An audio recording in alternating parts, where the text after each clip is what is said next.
Welcome everyone, Rilus Dana here. New name, same me, same businesses. So I changed the name of Dana and Associates, my law practice, to Rilus Law to help avoid confusion is the idea there. I've also changed the name of the Mott Legal YouTube channel to Rilus Law. So this is where I'll be doing the most content is on Rilus Law here on YouTube. For attorneys, I'll be doing stuff in my private Mott Legal Facebook group. So Mott Legal is still in existence. That's the company that manages my law firm. My law firm, Dana and Associates, I'm now using the new trade name Rilus Law. Why did we do that? It's funny. We changed the name. I had this 90-year-old in my office telling me what a mistake I was making. And he's from a community near my Mesa office. And kind of a cool compliment before, he said he's been reading my articles that I've been writing in there for 10 years. And he knows me as Dana, as a lot of people do, because my first name might be a little bit difficult, as Rilus. And I've practiced at other Dana law firms over the years. So my career started with my dad's law firm, and then I worked with my brother for a bit. So I'm changing the name to Rilus Law to emphasize myself. So that way, people that I've worked with, it's easier to find me. So what's the difference between my career now and some of the other Dana law firms? I would say my interest in the digital asset planning as well as interest in real estate. So there's probably a lot of you watching this that know me through the real estate community in some way.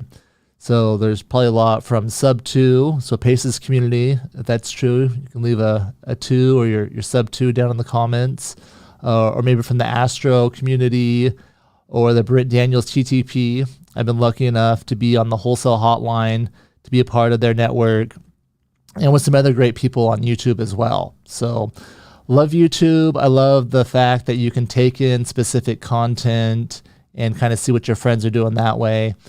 And it's nice. I've had the opportunity to be a guest on other people's show.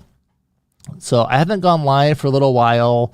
If you're watching this live, you have anything you'd like to hear about or any questions that you may have, go ahead and leave them in the comments. I'll try to get to them. I will be trying to go live more often again. It's something I kind of got out of the habit of. It's been a great problem in that my law practice has been really busy. So it's a great thing. Lots of great clients. But I do miss going live. I do like creating content and getting on here talking about what's going on. So besides the name change, what I want to talk about, other things that I'm interested in, is real estate. So I love real estate, specifically creative real estate. There's a lot of options out there that people don't necessarily know about. Things that your regular realtor is not going to tell you about, your regular mortgage broker. They may not know about it. And just having more real estate options, I feel, makes me a better attorney. So my attorneys that are watching out there,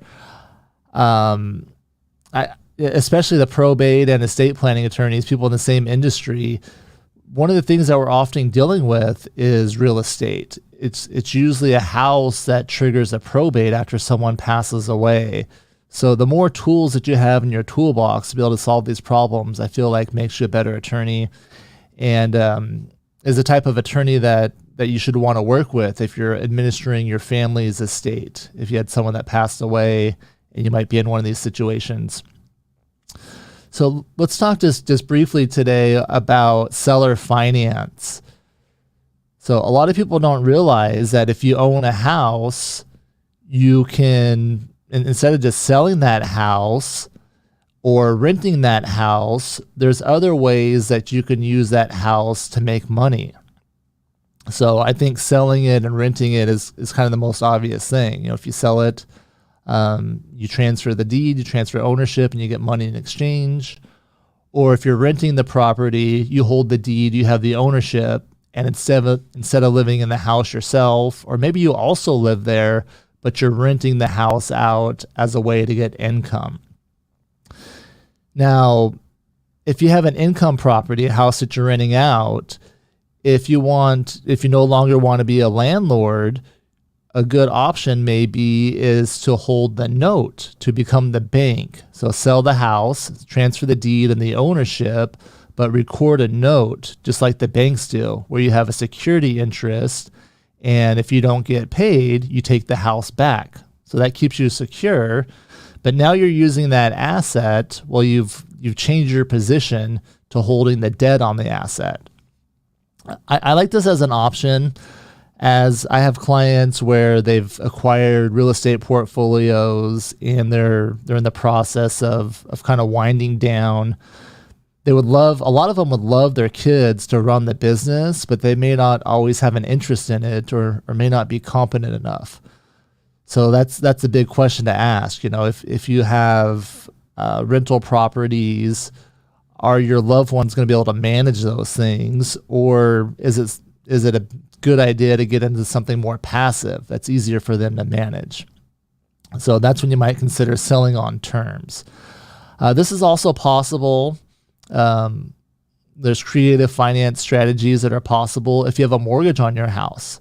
So if you have a mortgage on the house and maybe you have little or no equity, but you'd like to sell, that low interest rate mortgage, if you have, especially if you have a 2, 3, 4% mortgage, that's really valuable in today's market. So if you're willing to leave that mortgage in place, that gives you more options. It opens you up to more types of buyers that will come in and buy your property subject to that mortgage. So really cool things out there that you can do in the creative finance world.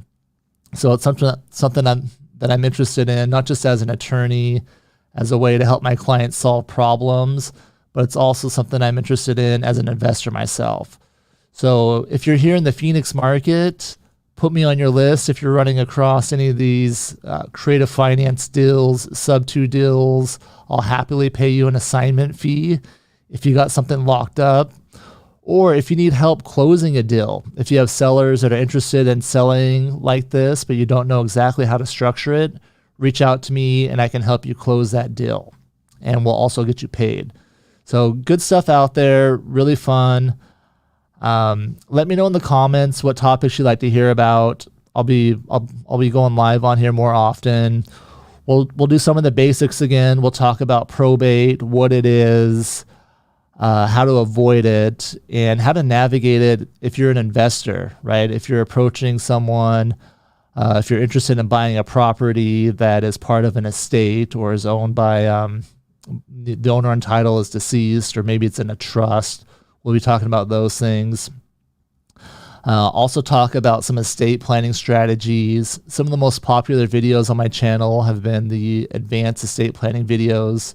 So it's cool to see that people are interested in those. So we'll talk more about dynasty trust, talk more about people like that, my mandatory AC trust, that Clayton Q-tip. That's some real nerdy estate planning stuff. So I'm glad people are finding that. Let me know what else you'd like to hear about this year on the channel. Thanks for your support, and hope everyone has a great year.